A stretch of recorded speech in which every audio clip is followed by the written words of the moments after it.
out of the book of Exodus. And so he is speaking about the sacrifices that are being offered, um, the function in regard to the priest, but also the understanding of the one who is making his presentation of the offering as well too. I'm going to do a little dangerous thing, and it might be just completely quiet. I don't know, but tell me what you have appreciated so far, or what stood out to you regarding the first two chapters of Leviticus.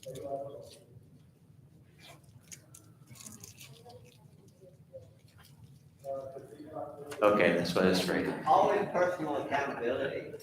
Okay, always. My part in it, even back then, they were showing how you had personal responsibility for what was happening. Okay. You were an active participant or player in the play. Okay. Yeah, personal accountability. I mean, these presentations are really just between you and God, right? And God was trying to teach Israel that. Anything else?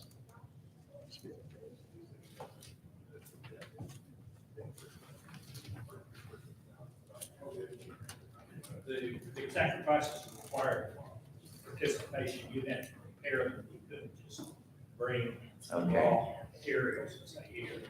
Okay. Or money. Yeah. Yeah. Like we do today sometimes. Yeah. It can become impersonal. If all you do is give. Okay. It required some personal involvement, didn't it? I mean, burnt offering, you had to slay it yourself, which is just completely odd to us to think that that had to be done. And this is not just the priest, right? I mean, it's anybody who came to offer the sacrifice. And so this very first sacrifice in regard to the whole burnt offering was the idea that everything that I am, I give to you. And so there's a requirement there. The second one was everything that I have, I give to you. And so,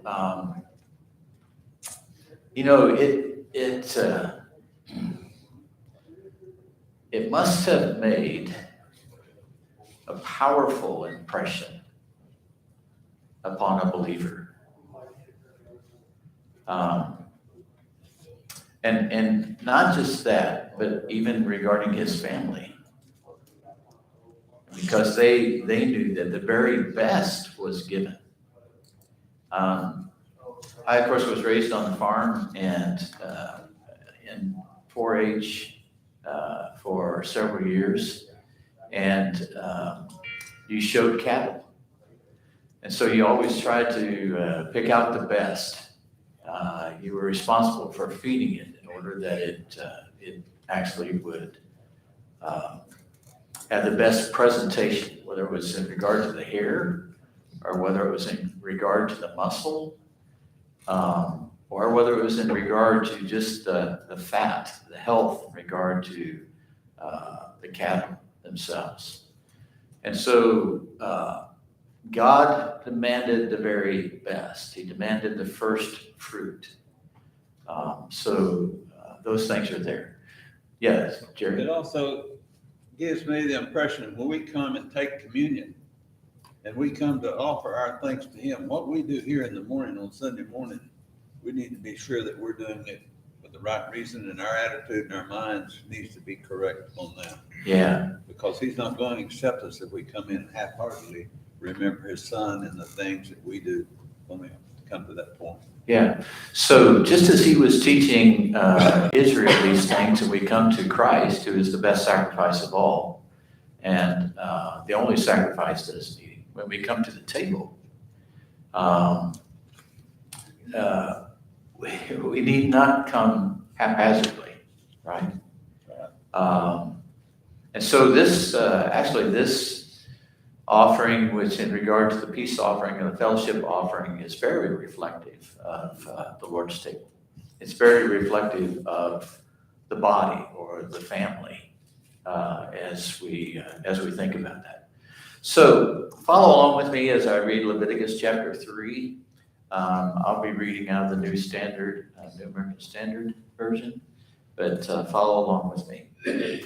Now, if his offering is a sacrifice of peace offerings, if he is going to offer out of the herd, whether male or female, he shall offer it without defect or before the Lord. And he shall lay his hand on the head of the offering and slay it at the doorway of the tent of meeting. And Aaron's sons, the priests, shall sprinkle the blood around on the altar. And for the sacrifice of the peace offering, he shall present an offering by fire to the Lord. The fat that covers the entrails and all the fat that is on the entrails, and the 2 kidneys with the fat which is on them, which is on the loins, and the lobe of the liver, which he shall remove with the kidneys. Then Aaron's son shall offer it up in smoke on the altar on the burnt offering, which is on the wood that is on the fire.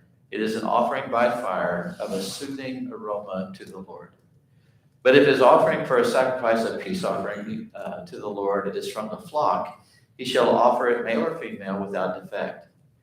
If he is going to offer a lamb for his offering, then he shall offer it before the Lord, and he shall lay his hand on the head of the offering and slay it before the tent of meeting.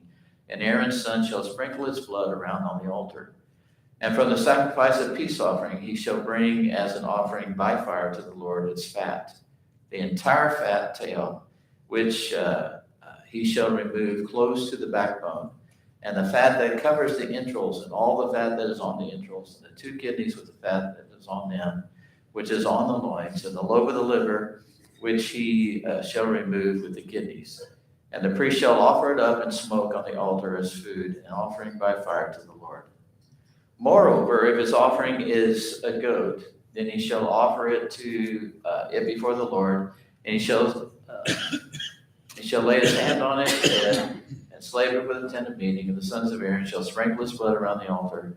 And from it he shall present his offering as an offering by fire to the Lord, the fat that covers the entrails, and all the fat that is on the entrails, 2 kidneys with the fat that's on them, which is on the loins, and the lobe of the liver, which he shall remove with the kidneys.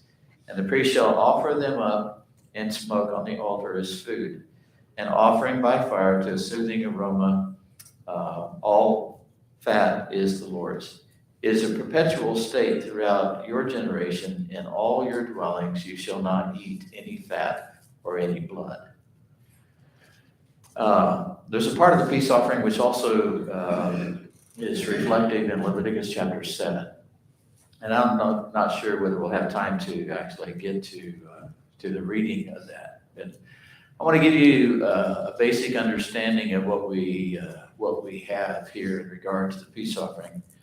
And the offering itself was to be understood as honoring the relationship, the deep fellowship and relationship that the believer had with God. It's also reflective, Leviticus chapter 7, of the idea of the relationship that a believer had with his fellow man. And so when you come into that relationship with the idea of peace,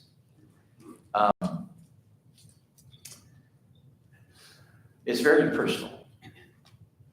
I appreciate the comments that were made earlier with the idea that this is a personal thing. This is a personal thing with the Lord. When you have peace with your brother or sister, or you have peace with your parents, or you have peace with your spouse, there's a certain thanksgiving that is presented, right? When that peace is established and you live in that peace, there's a special relationship that you have with that. It's interesting that the name, the Hebrew name that is associated with this is Shalem. And Shalem actually is a root word that actually we get the word in the Psalms of shalom. Okay? So it is the idea of the meaning of peace. Shalem is actually plural.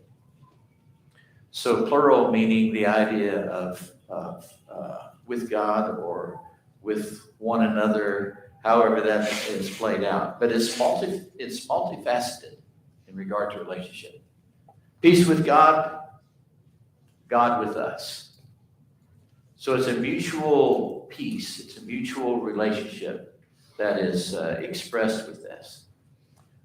This sacrifice, depending on what translation you have, might also be identified as the sacrifice of completion.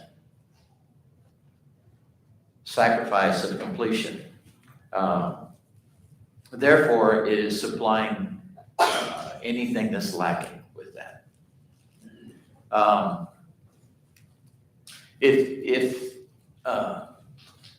If you were out of fellowship with God, or if you were out of fellowship with your brother, there's two things that have to happen. First of all, you had to offer a trespass offering, which we haven't gotten to yet. But once you were reconciled, you could offer the peace offering.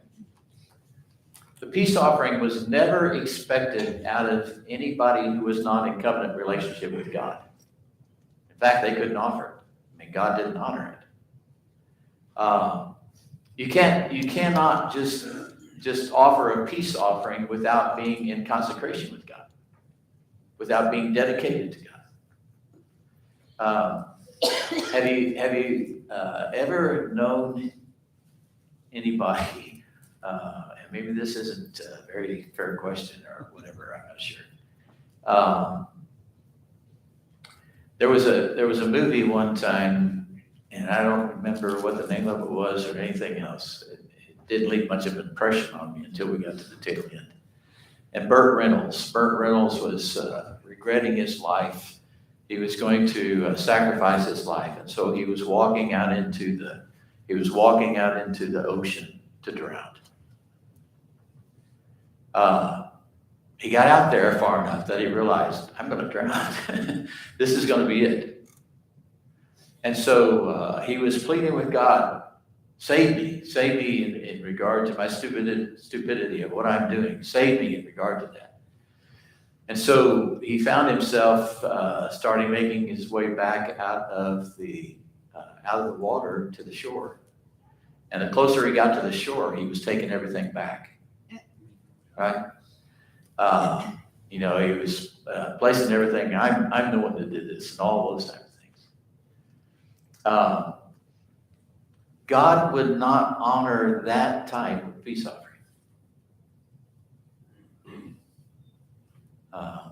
Brother, sister, friend, he won't accept it today either. God wants all of us. And so this is generally the final sacrifice that the Jew offered in regard to fellowship with God. When we get to the next offerings, they actually become horizontal relationships. In other words, my relationship with my fellow brother or sister. This is still the relationship that's honored vertically to God. So you have this peace offering, you have the meal offering, and then you have the whole burnt offering. And so the progression of that seems to be important in regard to how they were written here in regard to the book of Leviticus.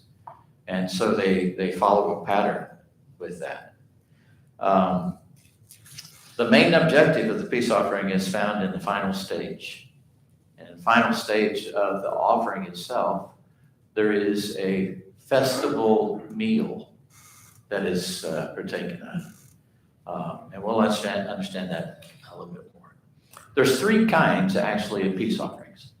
There's a thank offering, there's a vow offering, and then there's a free will, what's called a free will offering. The thank offering is found in Leviticus chapter 22 and verse 29. It's called the Horah. That's the Hebrew word. Any English word come out of that word? Hurrah, right? I mean, that's the expression that's there. It's a spontaneous outpouring of joy and thankfulness to the Lord. And it's with great expression. Leviticus chapter 7, verse 15 says, the meat of his fellowship offering of thanksgiving. In other words, this is the highest peace offering that can be given with this. The disposition of the sacrifice becomes important. Whenever you read Leviticus chapter 3, it seems like all the attention was placed upon the fat, right? Fat in regard to the entrails or the kidneys or the liver itself. And you notice that all the fat was actually given to the priest to be placed upon the altar. Fat was what was to be given to God. It was a representation of the best.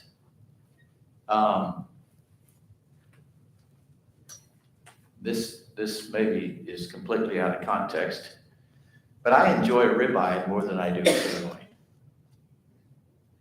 And one of the things that I learned in raising cattle was the idea that you fed them grain in order to increase the fat. And most of the time you did that at least 2 months, sometimes 3 months before you take them to slaughter. Because it's what they call, they marble the fat, right? It's marbled into the meat. And so God deserved the best that was given out of that. Leviticus chapter 7 and verse 17 says that any leftovers had to be burned outside the camp, not on the altar. It wasn't given to the Lord, it was given outside the camp. And a failure to do that in verse 18 and following of Leviticus chapter 7 resulted in defiling the sacrifice and actually profaning the name of Jehovah. So once again, this is a very serious sacrifice that's being offered. There's also what is, that you understand, there was no animal that, it had to be without blemish or defect. Had to be without blemish or defect. Once again, that representation of the very best. The second peace offering was a vow offering. It was called the neder. And it was the idea of making an oath. So maybe it was a little bit like Burt Reynolds here with making an oath. You know, if you save me, I'll serve you, that type thing. But it's actually the opposite of that. Here's the individual who's making an oath. And he makes that oath because of what God has done for him and thankfulness to him, but also making that vow that is there. Anything that was left over after the celebration may be eaten on the second day, but not the third day. And so none of the leftovers were eaten on the third day. Leviticus chapter 19, verse 7. If any of it is eaten on the third day, it is impure and will not be accepted, God says. And thus it would defile the sacrifice and defame the name of the Lord. Perhaps the flesh being spoiled on the third day is maybe even a reflection of Christ. You know, when you look at John chapter 11, verse 39, Acts chapter 2, verse 31, you get a representation there, kind of this concept that happens with this. The third peace offering is what's called a free will offering. It's found in Leviticus chapter 22 and verse 23. It's called the neder, and it seemed to be a spontaneous offering.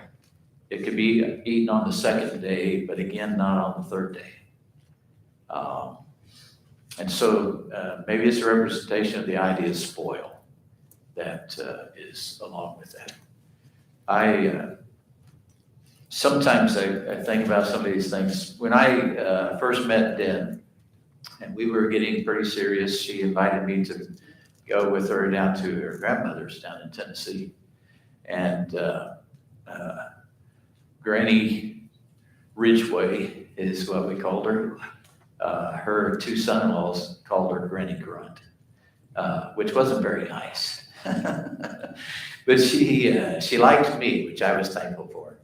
And she would always, whenever we ate a meal, typically most of it was just left on the table and covered with a cloth.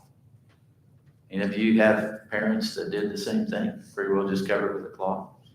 And I remember one time I got pretty sick, and I don't know whether it was because something was left too long or not, or whatever there was involved in it.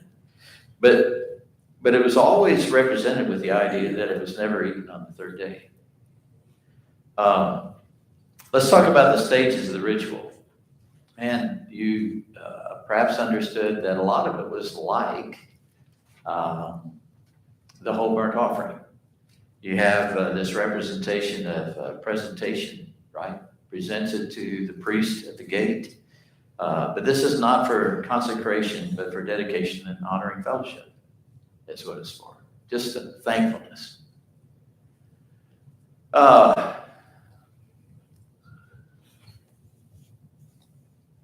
Have you ever helped somebody, or have you ever maybe even given an offering here, or whatever it was, just because you were thankful?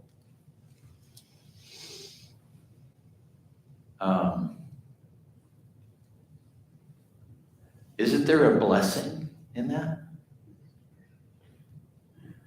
And so you have this presentation. The second stage is the idea of laying on the hands. It was much like the other sacrifice, the whole burnt offering. You have the killing of the victim, and it still confirms God's judgment and His penalty against sin, because there is something that has to die. And yet the blood was marginal because it was sprinkled upon the altar. In fact, the Hebrew word that's used there is zirak, and it actually means to splash.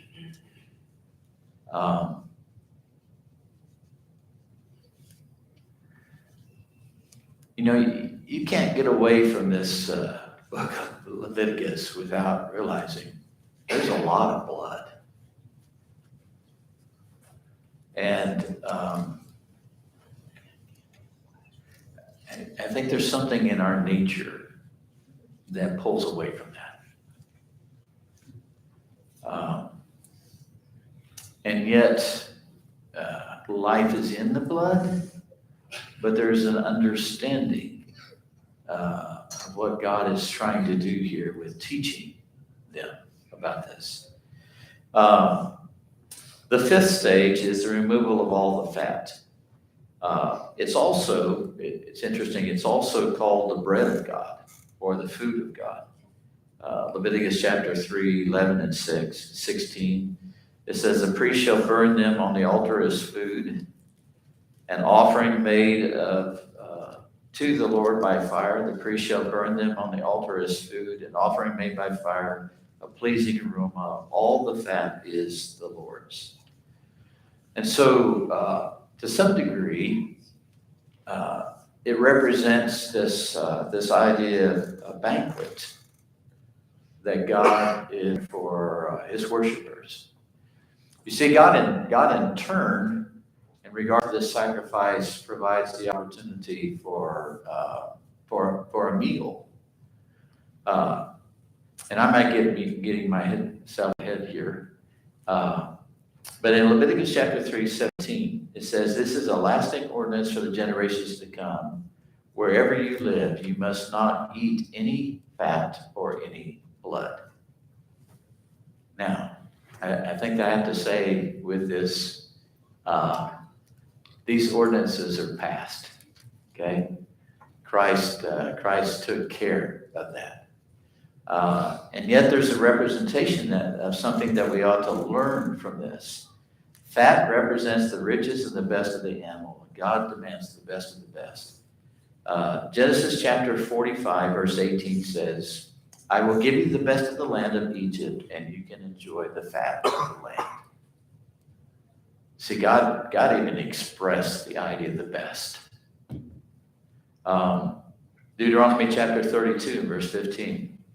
Jeshua grew fat and kicked, filled with food, he became heavy and sleek.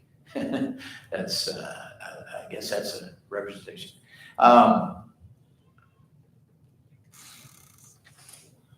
It's interesting how culture thinks about some of these things.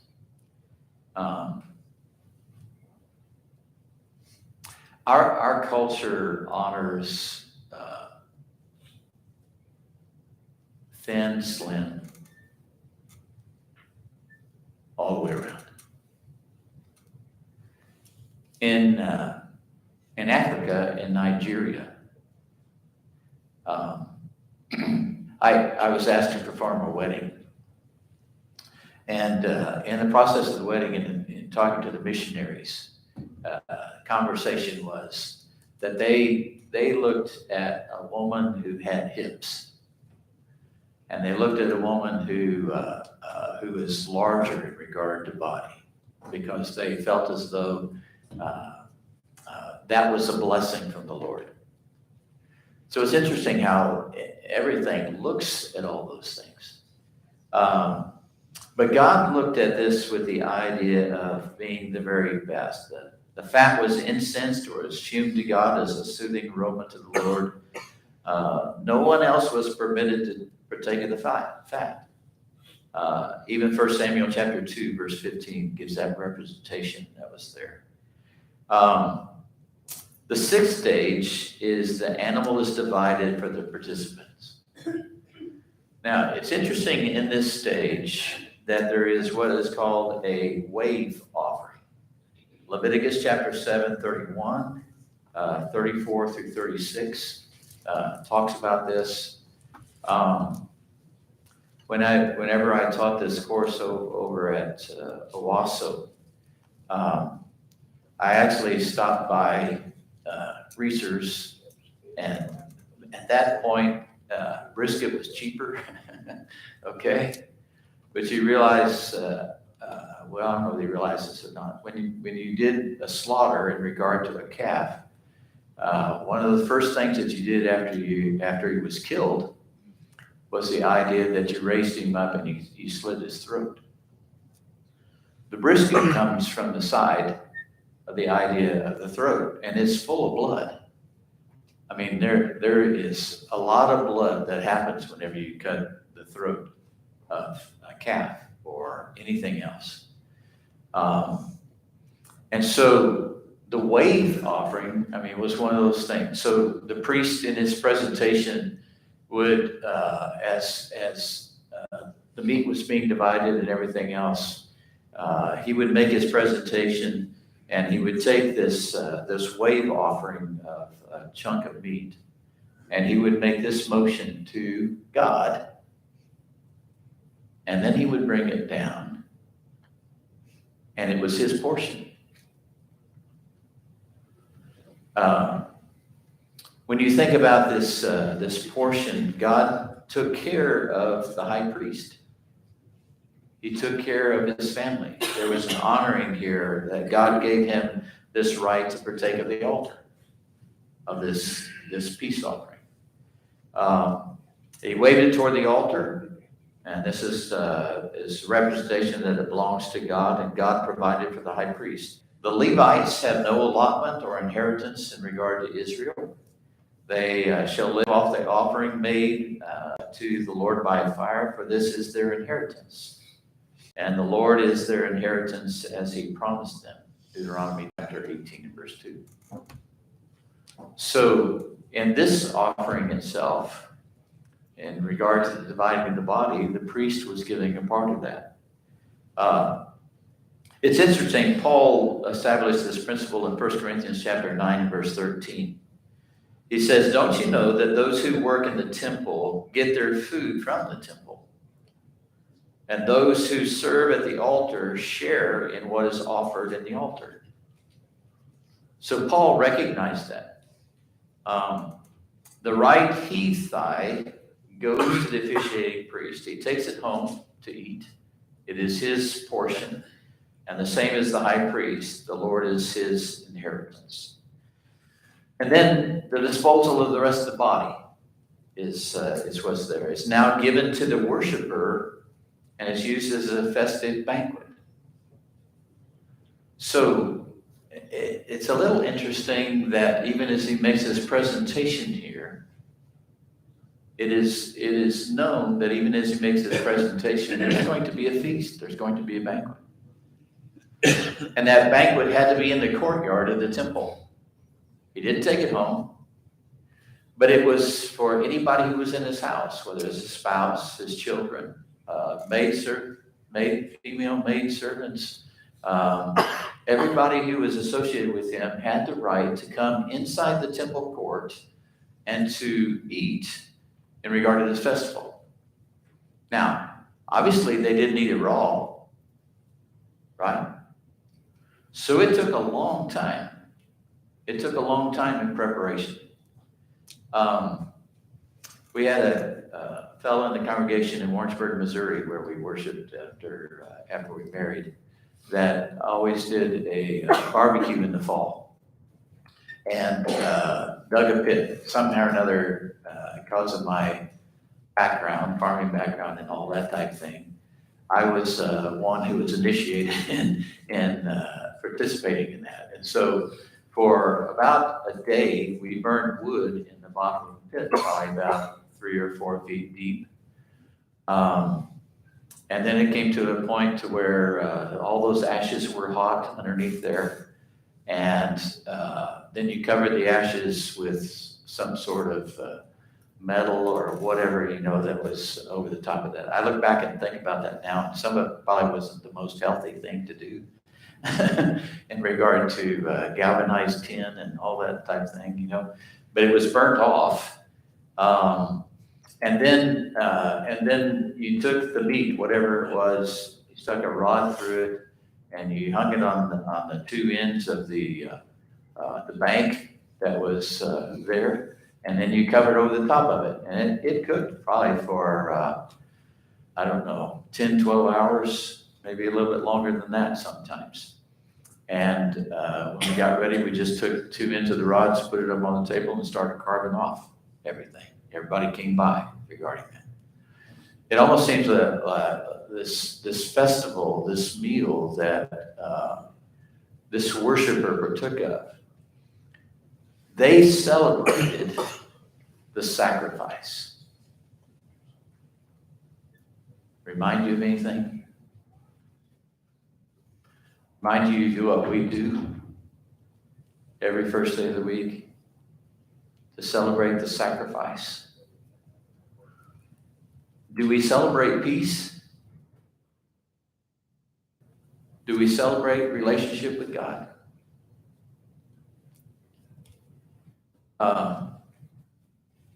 God was instilling in Israel this association.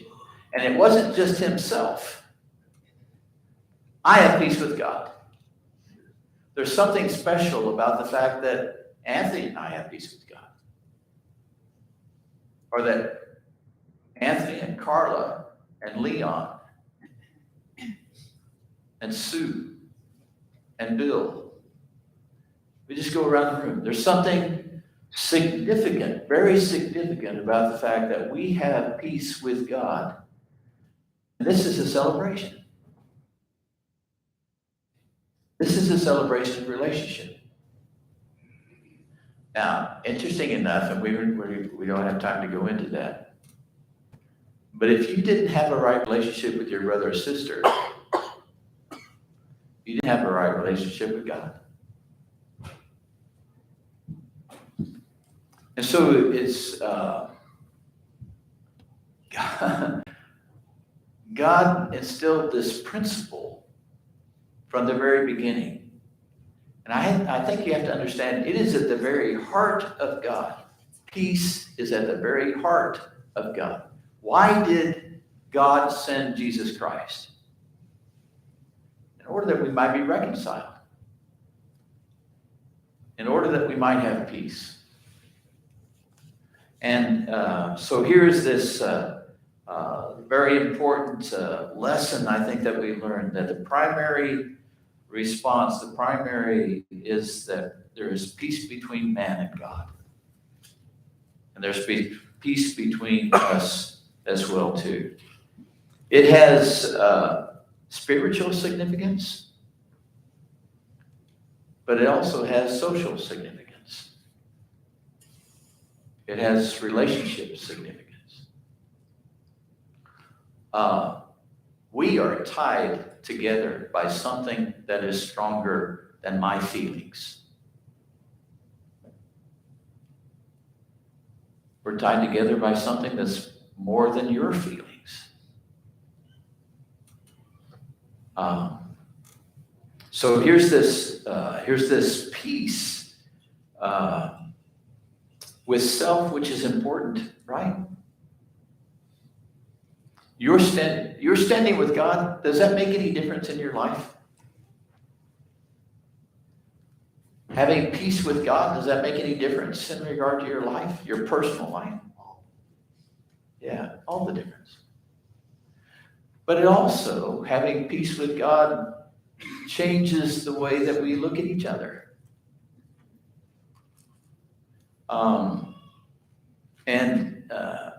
There just had to be something very significant about the fact that they sat in this temple court together and ate together.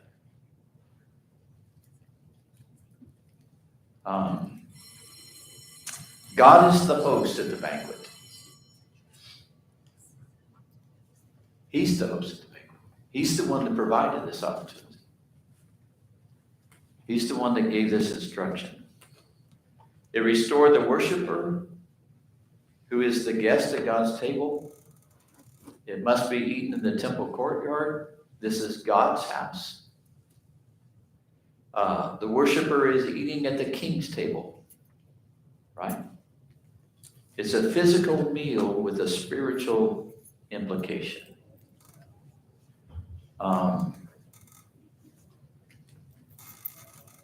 So we're only about halfway through in regard to talking about this sacrifice, because there's more implications that are involved in this, and we'll take a look next week as well in regard to how Christ, who is our peace, Paul will say, how Christ becomes significant regarding what God had planned, whether it was a sacrificial system or whether ultimately coming down to the sacrifice of Christ. And we'll talk about that next week, okay? We'll prepare for worship here in just a little bit.